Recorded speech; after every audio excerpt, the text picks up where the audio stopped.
చేసేందుకే చంద్రబాబు నాయుడు కంకణం కట్టుకున్నట్లు తెలుస్తోంది.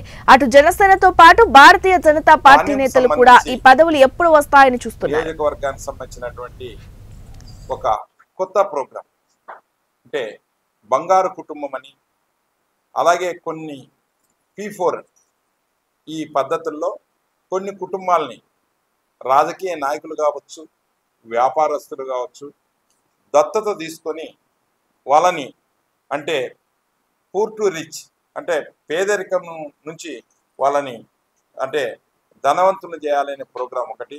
అలాగే ఎవరైతే దత్తత తీసుకుంటారో ఒకవేళ కంపెనీ కానీ, పెద్ద పెద్ద ఎడ్యుకేషన్ సొసైటీలు వాళ్ళు కానీ, ఫ్యాక్టరీ వాళ్ళు కానీ, లేక రాజకీయ నాయకులు కానీ, మాలాంటి వాళ్ళు కానీ తీసుకుంటే వాళ్ళ తెలుగుదేశం పార్టీ అధ్యక్షుడు గవర్నమెంట్ పెద్దలు టికారెడ్డి గారికి, ఇక్కడ చేసినటువంటి తెలుగుదేశం పార్టీ కుటుంబ సభ్యులకు, పాత్రికేయ మిత్రులందరూ కూడా హృదయపూర్వక నమస్కారాలు తెలియజేస్తున్నాను. మరి ఈరోజు దాదాపుగా 1 సంవత్సరం అవుతా ఉంది తెలుగుదేశం ప్రభుత్వం వచ్చిన తర్వాత. ఈ రాష్ట్రంలో ప్రధానంగా అన్ని వర్గాల వారు ఎంతో ప్రశాంతంగా సుఖంగా ఉన్నారని కూడా అందరూ చెప్తా ఉన్నారు. దీనికి కారణం ఏమంటే గత 5 సంవత్సరాల కాలంలో జగన్మోహన్ రెడ్డి చేసినటువంటి అరాచక పాలన తీసుకి ఈరోజు మరి చంద్రబాబు నాయుడు గారు అయితేనే ఈ రాష్ట్రాన్ని బాగు చేయగలరు. ఈ రాష్ట్రాన్ని శాంతి భద్రతలు కానీ, బడుగు బలహీన వర్గాలకు ఆయన నాయకత్వంలోనే న్యాయం జరుగుతున్న ఉద్దేశంతోనే మరి 164 సీట్లతో కూటమి ప్రభుత్వం ఏర్పాటు చేయడం జరిగింది. మరి ఈ 1 ఇయర్ మరి కాలంలోనే ఎన్నో అభివృద్ధి సంక్షేమ కార్యక్రమాలు కూడా చేపట్టడం జరిగింది.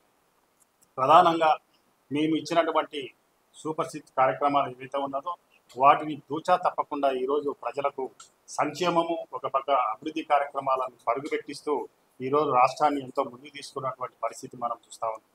అంతేకాకుండా ఈ యొక్క 1 ఇయర్ సంవత్సర కాలంలోనే ప్రధానంగా పరిశ్రమల విషయంలో అయితేనేమి, అభివృద్ధి విషయంలో అయితేనేమి ఎంతో ముందుకు తీసుకుపోయారు.